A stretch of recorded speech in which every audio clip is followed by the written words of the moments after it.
Students, जैसा कि बताया था कि एक्सरसाइज 5.5 में इसका यूज़ होगा लॉग का। तो 5.5 में जैसे फर्स्ट क्वेश्चन दिया हुआ है cos x, cos 2x, cos 3x, ये इनटू में दिए हुए हैं, इनका हमें डेरिवेटिव करना है। तो यहाँ पे हम लॉग का यूज़ करेंगे। लॉग का यूज़ करने से पहले हमें ये समझ लेना चाहिए कि लॉग हम जब भी यूज़ कर सकते हैं जब दो साइड दी हों, यानी एक तरह से इक्वेशन की फॉर्म में हो, उसमें इज इक्वल्स टू लगा हो, दो साइड हो, लेफ्ट हैंड साइड और राइट हैंड साइड। तो यहाँ पे चूंकि एक ही साइड दी हुई है, अगर हम लॉग लेना चाहते हैं तो हमें पहले इसको कुछ एज्यूम करना पड़ेगा। तो हमने इसको थोड़ी देर के लिए y एज्यूम कर लिया। Let y is equals to cos x, cos 2x, cos 3x, ये सब इनटू में है। अब दो साइड बन गई इसमें, तो यहाँ पे हम लॉग ले रहे हैं इस दोनों साइड्स का, टेकिंग लॉग बोथ साइड्स। तो y का जो लॉग हो जाएगा वो log y is equals to log cos x, cos 2x, cos 3x। अभी लॉग की जो प्रॉपर्टी बताई थी उसको यूज़ करेंगे। यहाँ पर लॉग का बेस मैंने नहीं लिखा है, आप ये समझ लें कि जब लॉग का बेस विजिबल नहीं है, यानी नहीं लिखा गया है, दैट मीन्स लॉग का जो बेस है वो e है।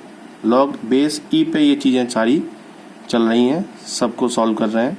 तो लॉग का बेस विजिबल नहीं है, यानी e है वो। तो लॉग में प्रॉपर्टी लिखवाई थी कि अगर टर्म्स मल्टीप्लाई में हों तो हम उनको प्लस में कन्वर्ट कर सकते हैं। तो log y is equals to log cos x, ये मल्टीप्लाई में है सारी, इनको प्लस में कर देंगे, log cos x plus log cos 2x plus log cos 3x। अब हम डेरिवेटिव करेंगे, डिफरेंशिएशन करेंगे। Differentiate with respect to x, differentiate with respect to x। तो log y में बेस e है, log e y यानी एज ए ये x की तरह बिहेव कर रहा है। तो log e x का क्या बताया था, 1/x, लेकिन यहाँ पे x की जगह y है तो 1/y। और y के लिए मैंने बताया था कि y का डेरिवेटिव दोबारा भी करते हैं, तो y का डेरिवेटिव दोबारा करेंगे dy/dx, यानी log y का जो डेरिवेटिव आएगा वो 1/y dy/dx, ये निकल के आएगा। log cos x का जब करेंगे तो ये पूरी जो टर्म है ये एज ए x बिहेव करेगी। तो log e, बेस e है इसका, ex, log ex का क्या बताया था डेरिवेटिव, 1/x, यहाँ पे x क्या है, cos x, तो 1/cos x। और चूंकि हमने cos x को थोड़ी देर के लिए x एज्यूम किया है तो उसका हम दोबारा डेरिवेटिव करेंगे d/dx cos x। Similarly log cos 2x का करेंगे 1/cos 2x। चूंकि हमने पूरे cos 2x को x एज्यूम किया है तो cos 2x का दोबारा करेंगे d/dx cos 2x। और cos 3x का भी ऐसे ही करेंगे, log cos 3x का 1/cos 3x, cos 3x को एज्यूम किया है d/dx cos 3x का दोबारा से करेंगे। नेक्स्ट लाइन से देखें तो 1/y dy/dx as it is लिखा रहेगा जैसे है। 1/cos x था, d/dx जब cos x का किया तो cos x का डेरिवेटिव आपको पता है माइनस साइन x, तो minus sine x upon cos x plus 1/cos 2x। यहाँ पे cos 2x टर्म थी, cos 2x में 2x को थोड़ी देर के लिए हम एज ए x मान रहे हैं, तो ये cos x बन जाएगा, इसका डेरिवेटिव माइनस साइन 2x। और चूंकि 2x को हमने थोड़ी देर के लिए x माना था, इसका डेरिवेटिव हम दोबारा करेंगे d/dx 2x का, plus cos 3x 1/cos 3x as it is था।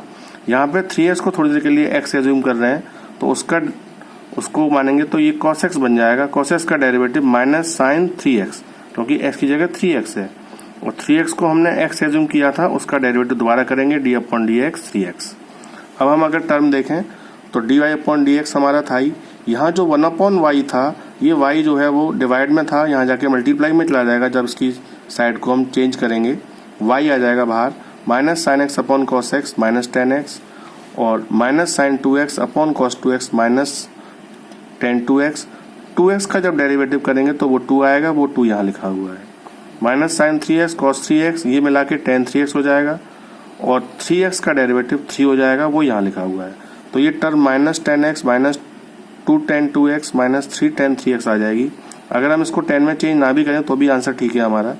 माइनस सब में कॉमन है, माइनस हमने कॉमन निकाल दिया। चूंकि हमने टर्म को y एज्यूम किया था इनिशियली, जैसे आपको शुरुआत में मैंने बताया था y एज्यूम किया था, y हमने एज्यूम किया है तो आंसर y की फॉर्म में नहीं आएगा, आंसर हमेशा उसी की फॉर्म में आता है जो क्वेश्चन में गिवन है। तो क्वेश्चन में पूरा जो क्वेश्चन है, जो फंक्शन है वो x में है, तो आंसर भी x में ही आएगा। तो याद रखें कि लास्ट में हमें उस y की वैल्यू पुट करनी है जो y हमने एज्यूम किया है। तो y की पूरी वैल्यू थी cos x, cos 2x, cos 3x, ये हमने पूरी वैल्यू पुट कर दी, माइनस जो हमने इसमें से कॉमन लिया था वो माइनस आगे की तरफ लिख दिया हमने यहाँ पे। अंदर जो टर्म बचेंगी वो 10x 2 tan 2x plus 3 tan 3x बचेंगी और ये आपका आंसर हो जाएगा। हो सकता है कि बुक में इस फॉर्म में ना दिया हो, बुक में इसको sin x upon cos x और cos 2x upon sin 2x tan cos 3x upon sin 3x upon cos 3x यानी sin cos के टर्म में ही दिया हो, वो भी ठीक है आंसर, ये भी ठीक है। दोनों तरीके से हम कर सकते हैं उसको। ये आपका आंसर हो गया। सिमिलर क्वेश्चंस भी ऐसे ही हैं, उनको आप ट्राई करें।